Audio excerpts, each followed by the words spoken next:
អារម្មណ៍ឈឺចាប់ឯកាឬក៏ខកចិត្តកើតឡើងនៅពេលដែលយើងយល់ថាការខិតខំការលះបង់ឬក៏គុណតម្លៃរបស់យើងត្រូវបានគេមើលរំលងមិនទទួលស្គាល់ហើយថែមទាំងមើលងាយថែមទៀតផងក្នុងជីវិតប្រចាំថ្ងៃយើងប្រាថ្នាចង់បានការគោរពការទទួលស្គាល់ពីអ្នកដទៃមិនថាជាមិត្តភ័ក្តិឬក្រុមគ្រួសារឬក៏ជាមិត្តរួមការងារនោះទេប៉ុន្តែតើយើងធ្លាប់បានសួរខ្លួនឯងដែរទេថាតើហេតុអីបានជាយើងផ្ញើតម្លៃខ្លួនឯងនៅលើការសម្រេចចិត្តរបស់អ្នកដទៃតម្លៃខ្លួនឯងមិនស្ថិតនៅលើបបោមាត់របស់អ្នកដទៃទេចំណុចសំខាន់ដែលយើងត្រូវចងចាំនិងយល់ឲ្យបានច្បាស់លាស់នោះគឺថាតម្លៃពិតរបស់យើងមិនមែនកើតឡើងដោយសារតែពាក្យសរសើរឬក៏ការមិនអើពើរបស់អ្នកដទៃទេតម្លៃខាងក្នុងនេះវាគឺជាតម្លៃដែលកើតឡើងចេញពីភាពជាមនុស្សរបស់យើងគុណធម៌សិលធម៌ហើយនិងសមត្ថភាពដែលយើងមានតម្លៃនេះវាមិនប្រែប្រួលទេបើទោះបីជាអ្នកណាគិតបែបណាក៏ដោយតម្លៃខាងក្រៅនេះគឺជាការឲ្យតម្លៃដែលផ្ដល់ដោយមនុស្សជុំវិញខ្លួនដូចជាឋានៈតួនាទីទ្រព្យសម្បត្តិឬក៏ភាពល្បីល្បាញជាដើមការឲ្យតម្លៃបែបនេះអាចឡើងចុះទៅតាមកលៈទេសៈនិងចំណង់ចំណូលចិត្តរបស់ពួកគេនៅពេលដែលយើងយល់ច្រឡំយកតម្លៃខាងក្រៅមកធ្វើជាតម្លៃពិតប្រាកដរបស់ខ្លួនឯងនោះយើងនឹងងាយរងគ្រោះដោយសារតែការរិះគន់ឬការមិនយកចិត្តទុកដាក់របស់អ្នកដទៃដូច្នេះហើយយើងត្រូវតែរៀនកំណត់និយមន័យនៃតម្លៃខ្លួនឯងដោយផ្អែកទៅលើស្តង់ដារផ្ទាល់ខ្លួនមិនមែនស្តង់ដាររបស់អ្នកដទៃទេត្រូវតែបង្វែរការផ្ដោតពីតើគេគិតយ៉ាងណាចំពោះខ្ញុំទៅជាតើខ្ញុំគិតយ៉ាងណាចំពោះខ្លួនឯងការឲ្យតម្លៃខ្លួនឯងមុនគេគឺជាគ្រឹះដ៏ល្អដ៏រឹងមាំមួយដែលអាចទប់ទល់ទៅនឹងរាល់ការមើលងាយពីខាងក្រៅបានមូលហេតុចម្បងដែលនាំឲ្យមនុស្សមើលរំលងយើងមនុស្សនឹងប្រតិកម្មដោយកំហឹងឬក៏ការឈឺចាប់យើងត្រូវព្យាយាមស្វែងយល់ពីមូលហេតុពិតប្រាកដដែលនាំឲ្យអ្នកដទៃមិនបានផ្ដល់តម្លៃឲ្យយើងមូលហេតុទាំងនោះអាចមានប្រភពចេញមកពីកត្តាមួយចំនួនកង្វះការឲ្យតម្លៃខ្លួនឯងអ្នកបង្ហាញឲ្យឃើញថាអ្នកជាមនុស្សដែលងាយស្រួលពេកបើអ្នកតែងតែលះបង់ពេលវេលានិងកម្លាំងកាយចិត្តរបស់អ្នកទាំងអស់ដើម្បីគេដោយមិនបានគិតអំពីតម្រូវការផ្ទាល់ខ្លួននោះអ្នកនឹងយល់ថាការជួយអ្នកដទៃជារឿងធម្មតាដែលមិនចាំបាច់ឲ្យតម្លៃឡើយអ្នកខ្លាចការបដិសេធនៅពេលដែលអ្នកខ្លាចគេមិនស្រឡាញ់ឬមិនទទួលស្គាល់រហូតដល់ហ៊ានធ្វើអ្វីគ្រប់យ៉ាងតាមចិត្តគេនោះអ្នកកំពុងបង្ហាញថាអ្នកមានស្តង់ដារទាបសម្រាប់ការទទួលយកពីអ្នកដទៃការយល់ច្រឡំឬបញ្ហាផ្ទាល់ខ្លួនរបស់ពួកគេភាពចំណែន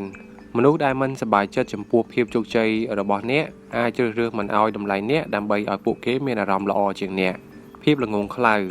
ពេលខ្លះមនុស្សមិនបានដឹងអំពីការខិតខំឬក៏ការលំបាករបស់អ្នកដទៃទេដូច្នេះហើយពួកគេមិនដឹងថាត្រូវឲ្យតម្លៃអ្នកត្រង់ចំណុចណាទេគំនិតរបស់ពួកគេអ្នកខ្លះមានទម្លាប់មើលងាយអ្នកដទៃដើម្បីបំផោងតម្លៃខ្លួនឯងការមិនឲ្យតម្លៃអ្នកគឺជាបញ្ហារបស់ពួកគេមិនមែនជាគុណវិបត្តិរបស់អ្នកទេជំហានដំបូងនៅក្នុងការឆ្លើយតបប្រកបទៅដោយភាពចាស់ទុំការឆ្លើយតបនឹងមិនឲ្យតម្លៃមិនមែនមានន័យថាត្រូវតែឆ្លោះគ្នាឬក៏ទាមទារនោះទេតែត្រូវតែឆ្លើយតបដោយភាពវៃឆ្លាតនិងរក្សាភាពថ្លៃថ្នូរការទទួលស្គាល់អារម្មណ៍ឈឺចាប់របស់អ្នកជាមុនសិនកុំបដិសេធថាមិនអីទេខណៈដែលចិត្តរបស់អ្នកកំពុងតែរងគ្រោះ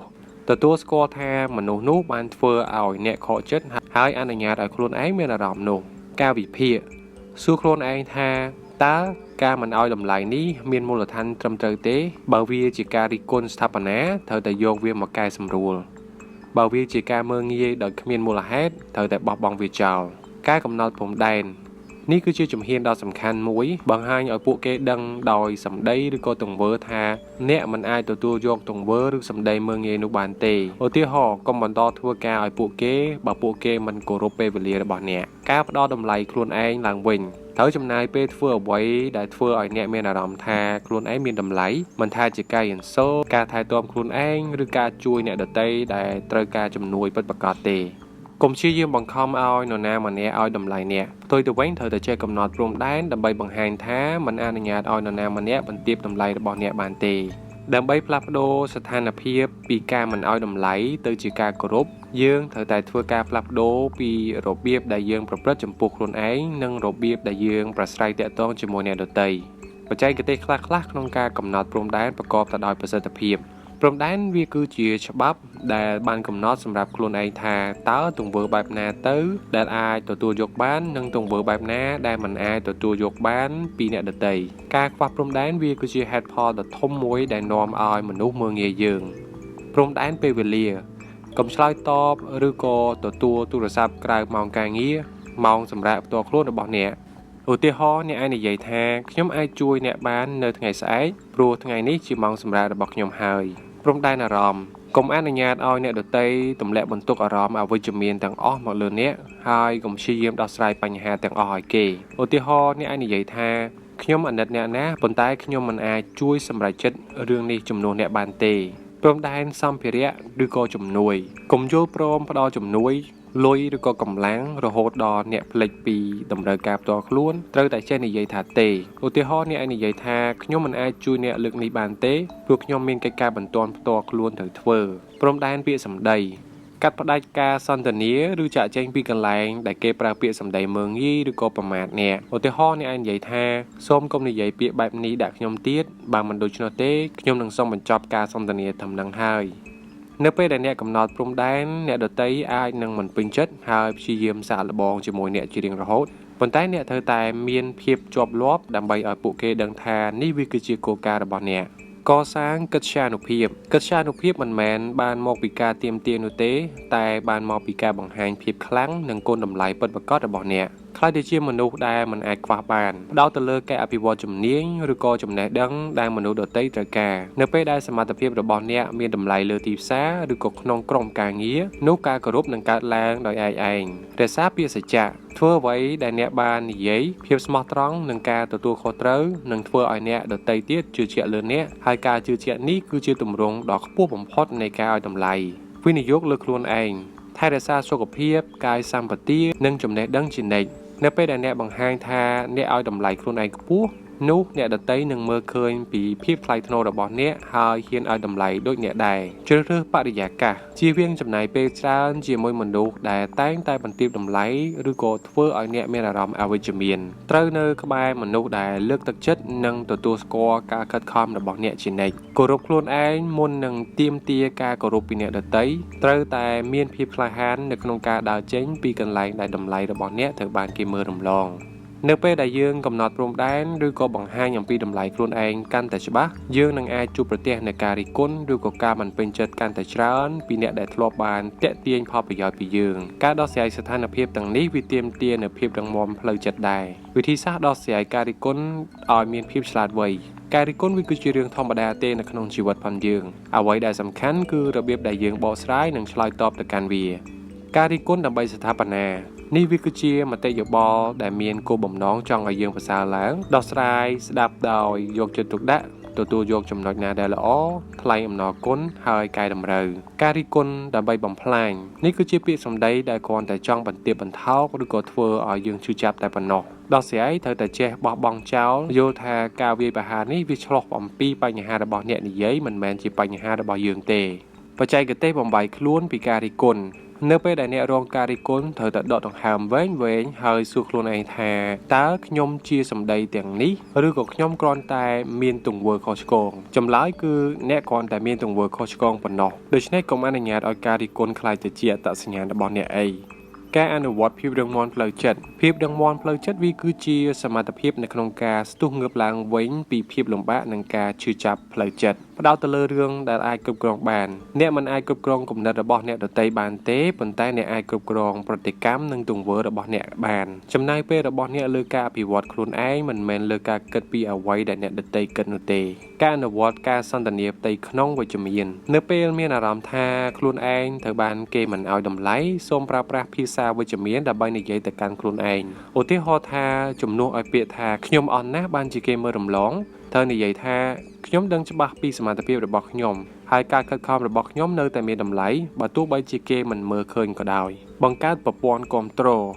ត្រូវតែមានមិត្តភ័ក្តិឬក៏ក្រុមគ្រួសារដែលអាចទុកចិត្តបានហើយដែលឲ្យតម្លៃអ្នកពិតប្រាកដមនុស្សទាំងនេះជាកញ្ចក់ឆ្លុះបញ្ចាំងអំពីតម្លៃរបស់អ្នកនៅពេលដែលអ្នកដទៃព្យាយាមធ្វើឲ្យអ្នកមានអារម្មណ៍ទាបជាងខ្លួនឯងការរំលឹកគុណតម្លៃផ្ទាល់ខ្លួនសរសេរនៅសមិទ្ធផលទាំងតូចទាំងធំរបស់អ្នកនិងគុណសម្បត្តិល្អៗដែលអ្នកមាននៅលើក្រដាស នៅពេលដែលអ្នកមានអារម្មណ៍ទន់ខ្សោយសូមអានវាឡើងវិញដើម្បីពង្រឹងស្មារតីខ្លួនឯងកុំព្យាយាមផ្លាស់ប្ដូរទស្សនៈរបស់អ្នកដទៃការងាររបស់អ្នកគឺផ្លាស់ប្ដូររបៀបដែលអ្នកចាត់ទុកខ្លួនឯងពេលអ្នកគោរពខ្លួនឯងខ្ពស់រឹងមាំខាងក្នុងភាពរឹងមាំខាងក្នុងរបស់អ្នកនឹងក្លាយទៅជាខែលការពារដ៏ល្អបំផុតការទទួលបានតម្លៃខ្លួនឯងពិតប្រាកដគឺតម្រូវឲ្យយើងមានភាពក្លាហាននៅក្នុងការបោះបង់ចោលនៅអ្វីដែលធ្វើឲ្យយើងឈឺចាប់និងមិនទទួលស្គាល់តម្លៃរបស់យើងនេះគឺជាជំហានចុងក្រោយដែលឆ្ពោះទៅរកសេរីភាពក្លាហាននៅក្នុងការដើរចេញមិនមែនគ្រប់ទំនាក់ទំនងទាំងអស់សុទ្ធតែត្រូវតែបន្តនោះទេប្រសិនបើអ្នកព្យាយាមកំណត់ព្រំដែនផ្លាស់ប្ដូរទង្វើរបស់អ្នកហើយបង្ហាញអំពីតម្លៃខ្លួនឯងហើយប៉ុន្តែអ្នកនៅតែត្រូវបានគេមើលងាយឬក៏បន្ទាបតម្លៃឥតឈប់ឈរនោះវាដល់ពេលដែលត្រូវពិចារណាអំពីការដើរចេញហើយការវាយតម្លៃទំនាក់ទំនងសួរខ្លួនឯងនៅសំណួរទាំងនេះតើទំនាក់ទំនងនេះធ្វើឲ្យខ្ញុំមានអារម្មណ៍រីកចម្រើនឬធ្លាក់ចុះតើខ្ញុំចំណាយពេលប៉ុន្មានភាគរយដើម្បីព្យាយាមបញ្ជាក់អំពីតម្លៃខ្លួនឯងនៅក្នុងទំនាក់ទំនងនេះតើខ្ញុំទទួលបានការគោរពជាមូលដ្ឋានដែលខ្ញុំសមនឹងទទួលបានដែរឬទេការសម្រេចចិត្តដោយសន្តិភាពការសម្រេចចិត្តដើរចេញមិនមែនតែងតែកើតចេញពីកំហឹងនោះទេវាអាចជាការសម្រេចចិត្តដ៏ស្ងប់ស្ងាត់មួយដើម្បីការពារសុខភាពផ្លូវចិត្តរបស់អ្នកផ្ទាល់ការនិយាយថាលាហើយទៅកាន់ទំនាក់ទំនងអវិជ្ជមានគឺជាការនិយាយថាបាទចំពោះតម្លៃខ្លួនឯងរបស់អ្នកចាក់ចេញដោយភាពថ្លៃថ្នូរនៅពេលអ្នកចាក់ចេញឬកាត់បន្ថយទំនាក់ទំនងត្រូវធ្វើវាដោយការគោរពនិងមិនចាំបាច់មានការបញ្យល់លម្អិតពេកទេភាពស្ងប់ស្ងាត់និងភាពច្បាស់លាស់របស់អ្នកវាគឺបង្ហាញអំពីភាពរឹងមាំបំផុតការស្វែងរកសេរីភាពខាងក្នុងនិងការឲ្យតម្លៃខ្លួនឯងពេញលេញសេរីភាពមិនមែនមានន័យថាគ្មាននរណាម្នាក់រិះគន់អ្នកទេប៉ុន្តែវាមានន័យថាអ្នកមិនអនុញ្ញាតឲ្យការរិះគន់នោះមានអំណាចមកលើអ្នកបានទៀតទេការរៀបចំរង្វង់មនុស្សថ្មីត្រូវហ៊ុំព័ទ្ធខ្លួនឯងដោយមនុស្សដែល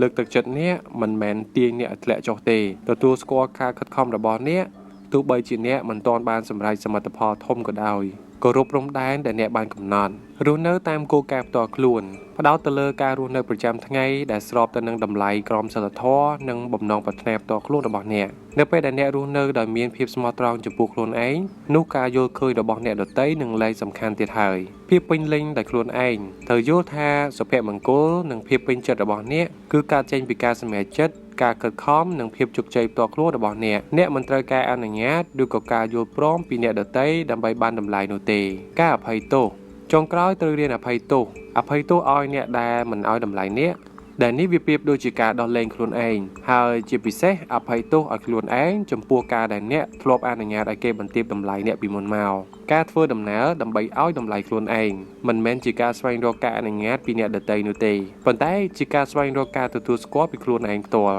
សូមចងចាំថាអ្នកមានតម្លៃតាំងពីកំណើតមកម្លេះការងាររបស់អ្នកគឺគ្រាន់តែបង្ហាញឲ្យពិភពលោកនិងខ្លួនអ្នកផ្ទាល់ឃើញអំពីតម្លៃនោះដោយមិនចាំបាច់រងចាំការព្រមពីនរណាម្នាក់ទេ